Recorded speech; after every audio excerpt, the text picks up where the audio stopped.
Olá, meus amores, vamos dar início à nossa aula de História. Abram na página 106. Hoje temos o tema Nascimento do Estado.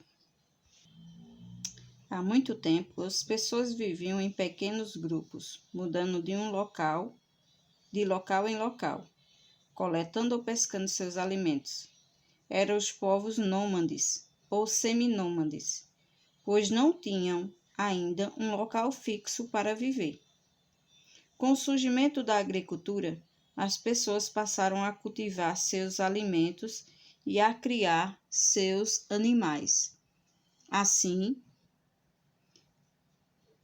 se fixaram em um mesmo local, dando origem às primeiras cidades que, com o crescimento da população, surgiu uma forma de organização social e política dessa sociedade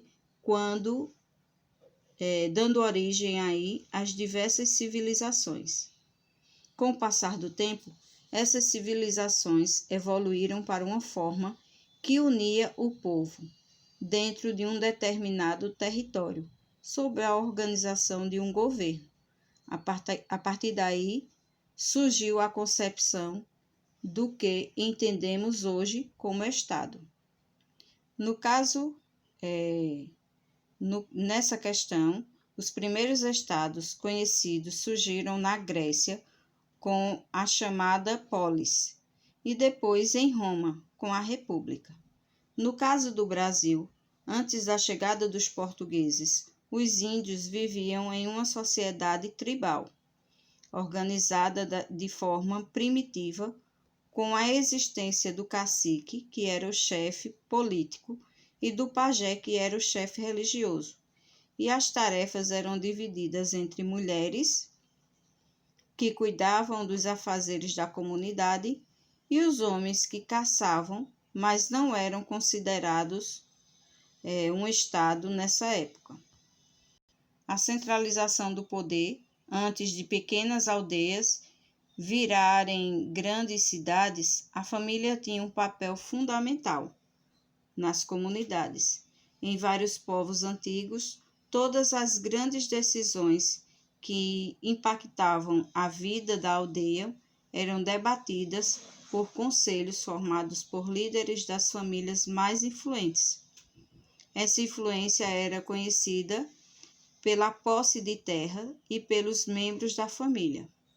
Com o crescimento populacional e a necessidade de expansão das aldeias, ocorreram aí choques de interesses entre as comunidades, que começaram a disputar entre si as terras e os recursos naturais, muitas vezes de forma violenta. Os chefes da família, que lideravam e, consequentemente, venciam a disputa entre as aldeias, ganhavam prestígio dentro e fora da sua comunidade, de forma que, com o tempo, esses chefes vencedores controlavam, além da sua aldeia, as aldeias vizinhas. Surgiam assim os primeiros reis centralizadores do poder local. Inicialmente, o rei era só o chefe dos soldados que faziam as conquistas das aldeias vizinhas, mas com o tempo foi concentrando em suas mãos vários aspectos de gestão da vida das comunidades. Isso foi ficando cada vez mais difícil para um único líder coordenar sozinho, de forma que, aos poucos, os chefes das aldeias foram delegando funções a outras pessoas de sua confiança, muitas vezes parentes próximos ou amigos da sua família. A essa organização de poder e influência dentro das comunidades deu-se o nome de Estado. Desde muito tempo, os seres humanos desenvolveram formas de dar sentido ao desconhecido. Atribuíam aos seus deuses eventos que não conseguiam explicar, como uma tempestade, o fogo e as nevascas. Com o desenvolvimento das comunidades, assim como os agrupamentos humanos e suas ferramentas, as crenças foram ficando cada vez mais elaboradas. Os cultos às divindades se tornaram verdadeiras instituições religiosas geridas pelos sacerdotes, que se mostravam como mediadores entre os homens e os deuses. Com essa ligação ao divino, os sacerdotes gozavam de bastante influência dentro das comunidades. Sabendo desse poder, os líderes das aldeias e os reis procuravam estabelecer alianças com os sacerdotes locais, que legitimavam o poder dos reis, atestando que eles eram representantes da vontade dos deuses agindo na terra. A escrita.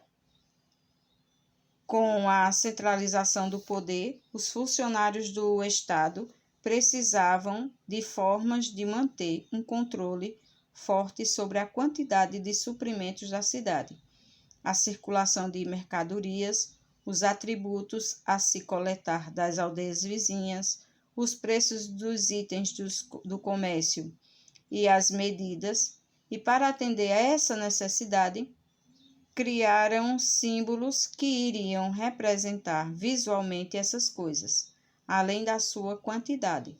Ao longo prazo, esses sinais dariam origem à escrita e aos números. Nas primeiras sociedades que adotaram esses símbolos, pouco eram os que sabiam interpretá-los. Apenas funcionários do Estado, sacerdotes próximos da liderança da comunidade, comerciantes e alguns reis. O resto da população eu não via necessidade ou não tinha direito a entender como tais símbolos funcionavam. Estado é a organização política que exerce sua autoridade sobre um território concreto. A característica do Estado moderno é a soberania, reconhecida tanto dentro da própria nação como por parte dos demais estados. Todos os estados tendem, portanto, a ter certas instituições, tribunais, polícia e etc. Para uso interno, bem como forças armadas para sua segurança externa, funções que requerem um sistema destinado a recolher impostos. Já a nação é um agrupamento humano, em geral numeroso, cujos membros são ligados por laços históricos, culturais, econômicos e linguísticos. A organização do Estado se dá, hoje no Brasil, com a presença do Estado, que controla a organização de setores importantes da nossa sociedade, como a educação, a saúde, a economia e a política nacional. Existe aqui a presença de 3 poderes: o legislativo, executivo e o judiciário. A capital do Brasil é Brasília, que foi construída no governo de Juscelino Kubitschek e inaugurada em 1960. O poder legislativo, representado aí pelo Congresso Nacional, é exercido pela Câmara dos Deputados e pelo Senado. Cada estado da União é representado por 3 senadores da República, eleitos em votação majoritária, e as cadeiras na Câmara de Deputados são divididas de acordo com a população de cada estado, sendo os deputados eleitos por votação proporcional. O mandato dos senadores é de 8 anos, e a cada 4 anos há uma eleição em que são renovados 1/3 e 2/3 da Câmara alternadamente. O mandato dos deputados federais é de 4 anos. O Poder Judiciário está representado pelos seguintes tribunais: o Supremo Tribunal Federal, o STF, que conta com 11 ministros apontados pelo Presidente da República e aprovados pelo Senado. É a instância máxima do Poder Judicial, e suas decisões versam sobre questões pertinentes ao direito constitucional. O Supremo Tribunal da Justiça, o STJ, o Supremo Tribunal Militar, o STM, Conselhos da Justiça Federal, Tribunais Eleitorais, Tribunais da Justiça, Tribunais do Trabalho, Tribunais Regionais Federais, cujos juízes ocupam cargo em caráter vitalício. A organização completa dos poderes da União pode ser conferida na internet no site www.brasil.gov.br, para que você possa estar conhecendo melhor aí esses poderes da União. Agora que você viu como formou-se o Estado, vamos à nossa atividade. Na página 111, analise a frase a seguir. Choques de interesse entre as comunidades. O que você entende sobre essa afirmação? Então, você vai dar a sua resposta pessoal. Explique a importância do Estado. Qual é a importância que o Estado tem? Na sua opinião, existiram ou existem sociedades que não têm Estado? Aí você vai dizer sim ou não e vai justificar a sua resposta com base no que nós estudamos.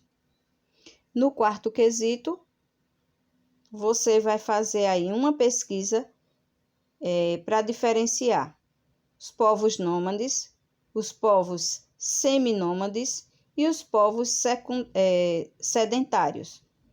Você vai fazer essa pesquisa para diferenciar um povo do outro. Na página 112, o quinto quesito, por que no Brasil os indígenas não formaram um Estado? Você vai dar a sua resposta. No sexto, pesquise qual é o nome do atual e do primeiro presidente da República. Então, o primeiro presidente da República e o atual, como ele se chama.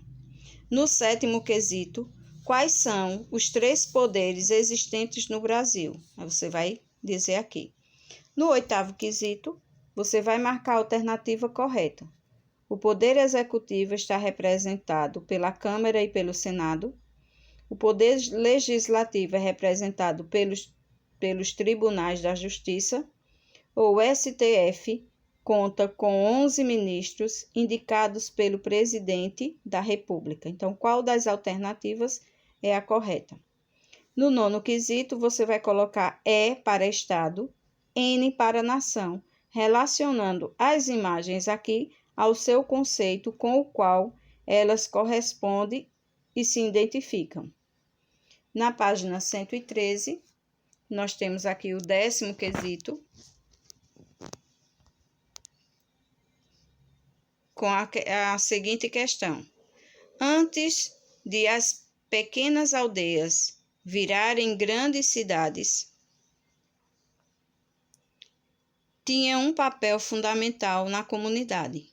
Em vários povos antigos, conselhos de seus chefes mais influentes decidiam os caminhos que a vida na aldeia tomaria. Esse texto faz a alusão a quê? A troca, a moeda, a família ou a escrita. A alusão quer dizer qual é o sentido que esse texto quer trazer para a gente.